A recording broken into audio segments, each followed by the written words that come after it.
MCU की much awaited fantastic four जो release होगी उसी महीने, जब डीसीयू की जेम्स गन वाली सुपरमैन रिलीज होगी, यानी डायरेक्ट पंगा लेगी, मारपीट भी कर सकती है नए डीसीयू के साथ। उसकी बड़े किरदारों की कास्टिंग को लेकर बड़ी खबर आई है, जिस पर बात करना तो बनता है, पर उससे पहले लाइक सब्सक्राइब कर दीजिएगा, नोटिफिकेशन घंटी भी बजा दीजिएगा ताकि अपडेट्स मिलते रहे आप लोगों को। और वेलकम टू द चैनल जो प्लेटफॉर्म है एमसीयू, डीसी और फिल्मों की हर खबर का just a review. Fantastic four है मार्वल की फर्स्ट फैमिली, 4 सुपर हीरो का जमावड़ा जो बनती है एक फैमिली और बनाते हैं फैंटास्टिक फोर। एक स्पेस एक्सीडेंट के बाद इनको मिल जाते हैं पावर्स। इस टीम का लीडर है रीड रिचर्ड्स, जो है एक ब्रिलियंट एरोनॉटिकल इंजीनियर, जिसने कॉमिक्स में डिसाइड किया था एक स्पेस एयरक्राफ्ट बनाने का, और बाद में जब उसकी फंडिंग रोक दी गई, उसने एक अनऑथराइज्ड टेस्ट फ्लाइट लिया जहां एक कॉस्मिक रेडिएशन से टकराने के बाद उनके बॉडी में आया म्यूटेशन और उनको मिले पावर्स। रीड को मिले पावर्स अपने बॉडी पार्ट्स को स्ट्रेच करने का, हाथ पैर सब कुछ, समझ रहे हैं ना, और वो बने मिस्टर फैंटास्टिक। इंटरनेट के डैडी पेड्रो पास्कल बनने वाले हैं रीड रिचर्ड्स एके मिस्टर फैंटास्टिक। एमसीयू का रीड का एक वेरिएंट ऑलरेडी दिख चुका है doctor strange in the multiverse of madness में। अर्थ 38 का रीड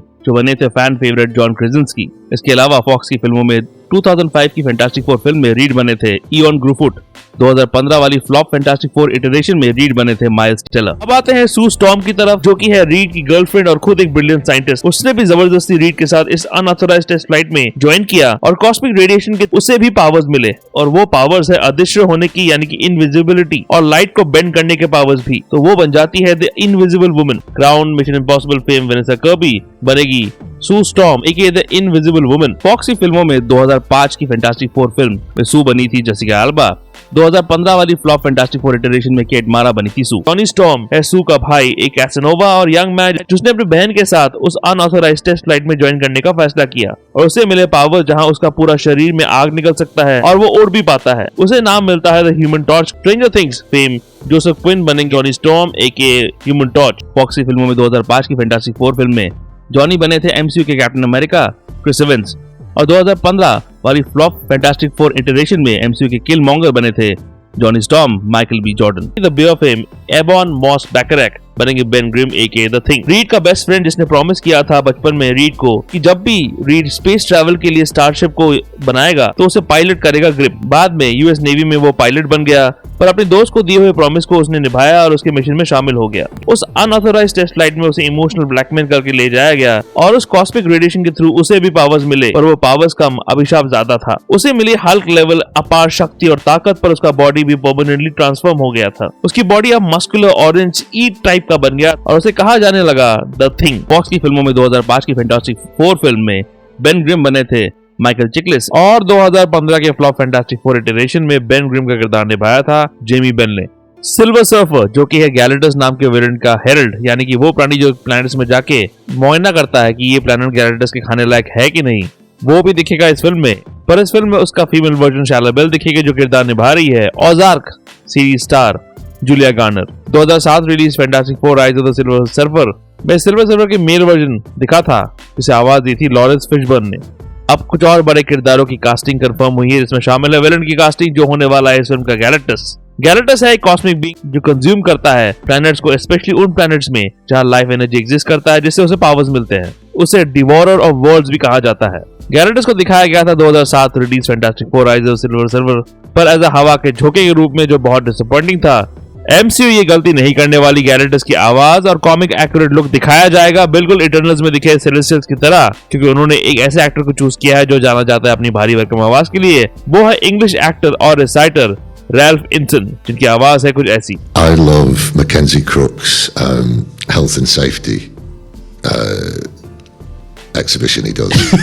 इनसन की फिल्मोग्राफी कुछ खास बड़ी नहीं है, पर उन्होंने गेम ऑफ थ्रोन्स सीरीज और हैरी पॉटर की फिल्मों में छुटपुट रोल्स किए हैं, पर उनकी आवाज गैलेक्टस को पूरी तरह सूट करेगी, कंसिडरिंग उन्होंने वॉइस वर्क वाला काम भी काफी किया हुआ है। अब ये भी कंफर्म किया गया है कि 2 और एक्टर्स होंगे इस कास्ट में शामिल, जो कि है प्रचलित एक्टर जॉन मैल्कोविच और actor musician Paul Walter hosier.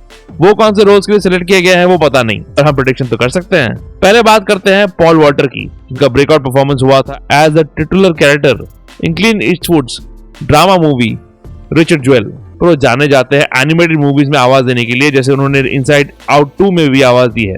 मुझे लगता है ये पॉल आवाज देंगे रीड रिचर्ड्स के रोबोट हर्बी को, जो इस फिल्म का पार्ट है। का फुल फॉर्म है Herbie highly engineered robot build for interdimensional exploration. Actually Herbie को इंट्रोड्यूस किया गया था animated series the new Fantastic Four में, जो बच्चों के लिए था मेकर्स को लगा था कि जॉनी के पावर जहां उसकी शरीर से आग निकलती है बच्चों के लिए ठीक नहीं है, तो जॉनी को बदल के हर्बी को डाला गया था उस एनिमेटेड सीरीज में। उसी के बाद हर्बी कॉमिक्स में भी फैंटास्टिक फोर का इंपॉर्टेंट पार्ट बन गया। हर्बी था एक रोबोट जिसके पास एडवांस आर्टिफिशियल इंटेलिजेंस और बनाया गया था डॉक्टर रीड के द्वारा। तो हर्बी कुछ ऐसा साउंड कर सकता है फैंटास्टिक फोर मूवी में। I almost said I wouldn't know, and then that sounds really cocky and arrogant and gross. अब आते हैं जॉन मैल्कोविच पर, जो ऑलमोस्ट एक सुपर हीरो मूवी में देखने वाले थे, जो था सैम रेमी का शेल्फ्ड स्पाइडरमैन 4, पर अफसोस ऐसा हुआ नहीं क्योंकि फिल्म बनी ही नहीं। मैल्कोविच एकेडमी अवार्ड्स और एमी अवार्ड जीते हुए एक्टर है जो कई सक्सेसफुल फिल्मों के पार्ट रहे हैं। मुझे लगता है कि वो एक और विलन का पार्ट कर सकते हैं इस फिल्म में, जो हो सकता है पहले फैंटास्टिक फोर कॉमिक का विलन मोल मैन, या फिर द पपेट मास्टर भी हो सकता है, जो मैल्कोविच की फिजिकल पर्सनालिटी को सूट करेगा। हावी रूपर्ट एल्डर को अपने बिजार फिजिकल अपीयरेंस और पोर आईसाइट की वजह से हर जगह मायूसी मिली और बचपन से उसका मजाक उड़ाया गया, तो वो निकल जाता है दुनिया पर राज करने के लिए अपने एक्स्ट्राऑर्डिनरी जीनियस और नॉलेज ऑफ टेक्नोलॉजी के थ्रू। वो अपने आंखों से देख नहीं सकता, बट डेयरडेविल की तरह अपने दूसरे सेंसेस को सुपर हीरो लेवल तक पहुंचा दिया है उसने। मोलमैन एक स्टाफ की मदद से लड़ता है क्योंकि एमसीयू वाले कॉमिक्स को काफी रिस्पेक्ट करते हैं। हो सकता है कॉमिक्स की तरह मोलमैन दिखे यहाँ as one of the villains of the Fantastic Four movie और मैल्कोविच यही रोल कर रहे हो। वही तो puppet master AKA Phillips master radioactive clay की मदद से पपेट्स बनाता है जो बिल्कुल रियल लाइफ लोगों की तरह लगता है, जिससे वो उन लोगों को कंट्रोल कर सकता है। वो क्ले पपेट को स्ट्रिंग पर अटैच करता है, उसके पास सॉर्ट ऑफ साइकोनिक एबिलिटी है जिससे वो ये माइंड कंट्रोल कर सकता है। वो दो थिंग्स से नफरत करता है क्योंकि बेन ग्रिम उसकी स्टेप डॉटर एलिशा मास्टर्स से प्यार करता है, तो उसकी नफरत फैंटास्टिक फोर के लिए जेन्युइन है। मैल्कोविच ये किरदार निभा सकते हैं, तो ये देखना इंटरेस्टिंग होगा कि क्या मैल्कोविच इन दो किरदारों में से एक निभा रहे हैं या फिर कोई और किरदार निभा रहे हैं। आपको क्या लगता है कमेंट सेक्शन में बताइए। चलिए करते हैं डिस्कस। एमसीयू के फैंटास्टिक फोर को डायरेक्ट कर रहे हैं WandaVision film Matt Shakman और फिल्म का release date as of now है जुलाई 25, 2025 को, उसी महीने जब जेम्स गन की सुपरमैन रिलीज हो रही है। लाइक सब्सक्राइब कर दीजिएगा, नोटिफिकेशन घंटी भी बजा दीजिएगा ताकि अपडेट्स मिलते रहे आप लोगों को। फैंटास्टिक फोर से रिलेटेड वीडियोस डिस्क्रिप्शन बॉक्स में डाल दिए हैं और रिसेंट वीडियो जिसमें शामिल है जेम्स गन के सुपरमैन का पहला ऑफिशियल वोटर रिवील वाला वीडियो आखिर में डाल दिया है, चेकआउट कर सकते हैं। और ऐसे एमसीयू रिलेटेड वीडियोस के लिए देखते रहिए just an review. Just an review के अपडेट्स के लिए और छोटे बड़े स्निपेट्स के लिए फॉलो कीजिए ऑन ट्विटर @ProNerdReview201 में। कू ऐप में आप मुझे फॉलो कर सकते हैं @ProNerdReview पे, और प्रोनीट डायरी blogspot.com में भी आपको अपडेट्स मिल जाएंगे।